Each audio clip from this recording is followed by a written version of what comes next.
അപ്പൊ തുടങ്ങാം അല്ലേ? അത് മക്കളും കൊച്ചന്മാരും കൂടെ ആയി.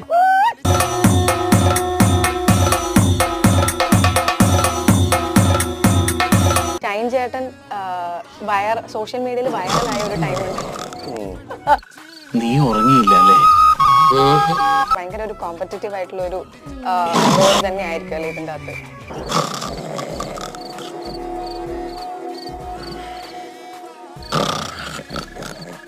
നിങ്ങൾ കാണാത്ത 3-4 കാര്യങ്ങളുണ്ട് സ്ത്രീകളിൽ നിന്ന് കാണാത്തത്. പോട്ട് പോയ പിന്നെ നേരത്തെ റീച്ച് ആവാനുള്ള 2 സാധനം. വയറിൽ എന്താണെങ്കിലും ഗ്യാസ് ആണെങ്കിലും റീച്ച് ഉണ്ടാവും. ശകലകലാവല്ലഭൻ. ഇനി നീ എങ്ങാനും വളരെ ഞാൻ എന്താണോ ഇങ്ങനെ ആയിപ്പോയത്? താൻ ചിന്തിച്ചിട്ടുണ്ടോ?